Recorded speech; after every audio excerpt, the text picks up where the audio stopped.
अस्सलाम वालेकुम and welcome to AZ classes. आज हमारा टॉपिक है नेशनल इनकम।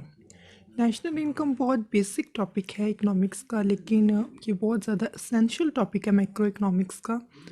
तो नेशनल इनकम असल में होती क्या है, हम सिंपल वर्ड्स में कह सकते हैं कि national income is represented by money value of all final goods and services produced in an economy. यानी वो वाली फाइनल गुड्स एंड सर्विसेज की मनी वैल्यू जो एक इकोनॉमी में इन स्पेसिफिक टाइम पीरियड में प्रोड्यूस हो रही हैं, उसको हम बोलते हैं नेशनल इनकम। और गुड्स एंड सर्विसेज प्रोड्यूस कैसे होती हैं? By 4 factor of productions like land, labour, capital and organisation. ठीक है, इन सबको यूटिलाइज करके इन रिसोर्सेज को जब हम गुड्स एंड सर्विसेज अपनी प्रोड्यूस करते हैं, उनकी मॉनिटरी वैल्यू क्या होती है वो हमें शो करती है नेशनल इनकम। एरविंग फिशर ने नेशनल इनकम को डिफाइन किया था कि the quantity of goods and services which is consumed in 1 year. यानी इसमें दो बातें हैं, पहली तो एक स्पेसिफाइड क्वांटिटी होगी गुड्स या सर्विसेज की, दूसरा कि एक स्पेसिफाइड टाइम पीरियड होगा जिसमें specified time quantity of goods and services consumed होंगी। सही है, तो उसको हम क्या बोलेंगे? National income. हमारे पास नेशनल इनकम के बहुत सारे कॉन्सेप्ट हैं। पहला है हमारे पास gross domestic product. Gross domestic product की हमारे पास दो टाइप्स होती हैं, पहला है रियल जीडीपी, दूसरा नॉमिनल जीडीपी। थर्ड आता है हमारे पास GNP. GNP means gross national product. Next है हमारे पास net domestic product NDP, and NNP shows net national product. NI shows national income, PI shows personal income, DPI shows disposable personal income, and next actual GDP, potential GDP, and the gap between gross domestic product. ठीक है, तो first we talk about gross domestic product. Gross domestic product क्या होता है? इसको आम लफ्ज़ों में हम कह सकते हैं कि वो वाली गुड्स एंड सर्विसेज जो डोमेस्टिकली प्रोड्यूस हो रही हैं उनको बोलते हैं ग्रॉस डोमेस्टिक प्रोडक्ट। इसकी डेफिनेशन क्या होगी कि the market value of all final goods and services produced by nations of a country during a specified time period. ठीक है, या फिर हम इसको ऐसे कह सकते हैं कि the market value of final goods which are produced domestically during the specified period. सही है, तो यानी जो गुड्स एंड सर्विसेज हम डोमेस्टिकली प्रोड्यूस करते हैं उनको हम बोलते हैं ग्रॉस डोमेस्टिक प्रोडक्ट। तो इसको हम इस तरीके से भी कह सकते हैं कि monetary value of all final goods and services produced in an economy in a counting year. इसमें तीन सी बातें हैं। पहली बात कि मॉनिटरी वैल्यू या मनी वैल्यू, मार्केट वैल्यू, ये सब शो करते हैं कि जितनी भी चीज़ें प्रोड्यूस हो रही हैं उनकी करेंसी के फॉर्म में क्या वैल्यू है। ठीक है, सेकंड के final goods and services, we include final goods, not intermediate और प्राइमरी गुड्स। सही है, अक्सर इंटरमीडिएट और प्राइमरी गुड्स यूज़ होती हैं फॉर इनपुट्स, बट हमने यहाँ पे लेनी है फाइनल गुड्स। ठीक है, ताकि डबल काउंटिंग ना हो सके। और थर्ड हमारे पास जो इम्पोर्टेंट चीज़ है वो ये है कि हम एक इकोनॉमी की बात कर रहे हैं, हम किसी डेफिनेट सेक्टर की बात नहीं कर रहे, एग्रीकल्चर, इंडस्ट्री, किसी की भी नहीं, हम एक इकोनॉमी की बात कर रहे हैं, होल इकोनॉमी की। और एक स्पेसिफाइड ईयर यानी एक पीरियड स्पेसिफाई किया गया है, उसमें हमारे पास जीडीपी का फार्मूला आ जाता है। इसमें हमारे पास पहला है सी शो कर रहा है हमारे पास कंजम्पशन एक्सपेंडिचर को, कि उस स्पेसिफिक टाइम पीरियड में कितने एक्सपेंडिचर हुए हैं। सेकंड IG है, IG हमारे पास शो कर रहा है investment, gross investment. Gross investment कैसे निकलती है? जब हम अपनी नेट इन्वेस्टमेंट में से डेप्रिसिएशन अलाउंस प्लस कर देते हैं तो हमारे पास ग्रोस इन्वेस्टमेंट आ जाती है। ठीक है, नेक्स्ट है हमारे पास गवर्नमेंट एक्सपेंडिचर, जिसको हम कैपिटल G से शो कर रहे हैं। आगे X-M है हमारे पास नेट एक्सपोर्ट्स, मींस के gross exports of goods and services minus gross imports of goods and services. तो हमारे पास क्या आया? ग्रोस सरप्लस, या फिर नेट एक्सपोर्ट्स भी हम बोलते हैं इनको। तो ये सब मिलके क्या बनाती हैं? हमारे पास ग्रोस डोमेस्टिक प्रोडक्ट। सही है, तो नेक्स्ट हमारे पास इसकी दो टाइप्स मैंने बताया था कि हम इसकी दो टाइप्स पढ़ेंगे। एक होती है हमारे पास नॉमिनल जीडीपी, एक होती है हमारे पास रियल जीडीपी। नॉमिनल जीडीपी को जीडीपी एट करंट प्राइसेस भी बोलते हैं। क्यों बोलते हैं? क्योंकि हम इसमें जो जीडीपी है उसको मेजर करते हैं, it measures the value of goods and services during a given period at the prices of that year यानी कि हम जिस पीरियड की गुड्स एंड सर्विसेज ले रहे हैं उसी पीरियड के प्राइस भी लेंगे। यानी ये क्या है, जीडीपी एट करंट प्राइसेस, जो चल रहे हैं प्राइसेस। लेकिन जो रियल जीडीपी है वो इसके मुतरादिफ है। यानी रियल जीडीपी को हम बोलते हैं GDP at constant prices. It measures that the changes in physical output in an economy between different time periods. यानी हम इसमें कोई एक स्पेसिफाइड टाइम पीरियड नहीं ले रहे, हम दो टाइम पीरियड के अंदर आउटपुट में जो चेंज आ रहा है उसको देख रहे हैं। तो जब हम दो टाइम पीरियड्स के अंदर आउटपुट के चेंज को देखते हैं तो वो होती है हमारी रियल जीडीपी, जिसको हम जीडीपी एट कांस्टेंट प्राइसेस भी कहते हैं। ठीक है, नेक्स्ट है हमारे पास gross national product. Gross national product क्या है कि it include all output produced by a country economic resources regardless of their location. Means हम इसमें ये देखते हैं कि हमारी टोटल आउटपुट क्या है कंट्री की। हम इसमें लोकेशन को नहीं देखते कि whether the resources are allocated inside और whether they are allocated outside the country. ठीक है, तो जो ग्रोस नेशनल प्रोडक्ट है वो क्या, हम कैसे डिफाइन करेंगे कि is a market value of all final goods and services produced by nations of a country during a specified year. ठीक है, तो इसका फार्मूला क्या बनेगा कि GNP is equal to consumption plus gross investment plus government expenditure plus imports minus exports.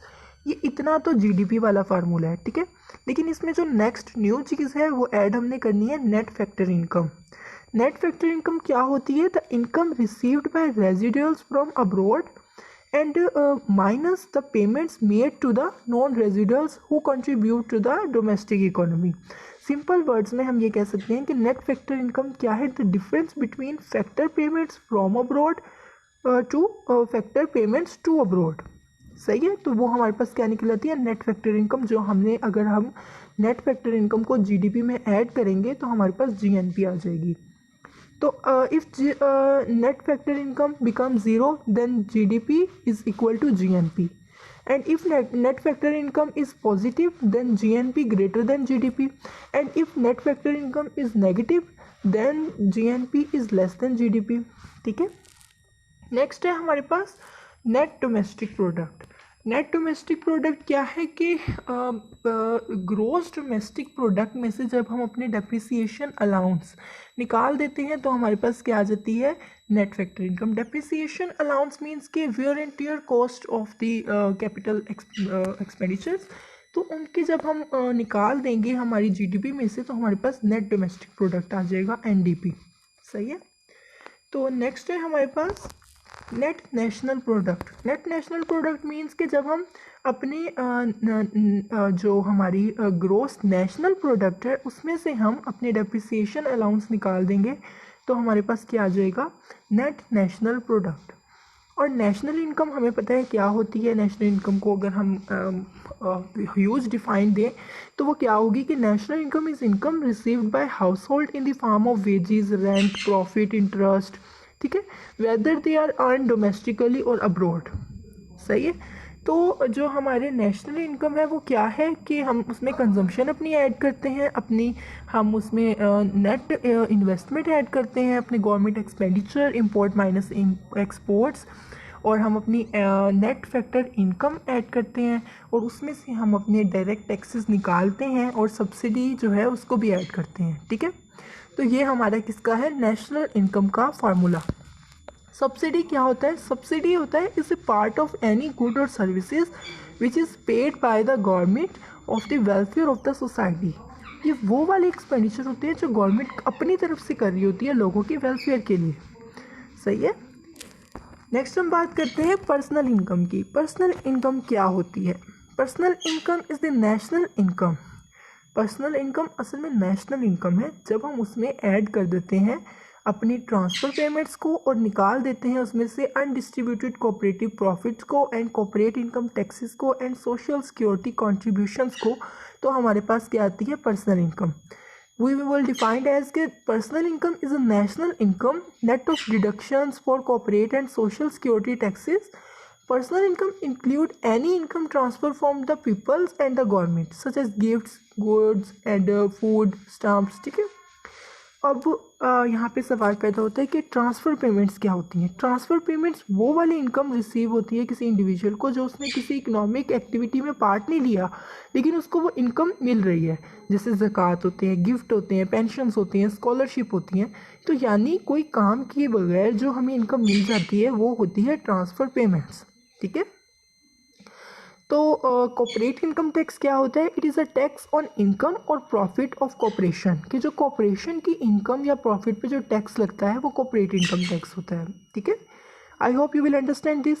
Next है हमारे पास डिस्पोजेबल पर्सनल इनकम। ये वो इनकम बन जाती है कि जो बंदे इंसान की ज़ाती इनकम असल में है। हम लोग समझते हैं हमारी पर्सनल इनकम हमारी होती है, लेकिन नहीं, उसमें इनडायरेक्ट टैक्सेस शामिल होते हैं, इसलिए वो हमारी नहीं होती। हमने टैक्स पे करने होते हैं उसके अंदर से, तो वो हमारे पास जो बचती है टैक्स पे करने के बाद असल में वो हमारी इनकम होती है। डिस्पोजेबल पर्सनल इनकम में से अगर डिस्पोजेबल पर्सनल इनकम क्या होती है कि जब हम पर्सनल इनकम में से अपनी डायरेक्ट टैक्सेस को निकाल दें तो हमारे पास क्या आता है?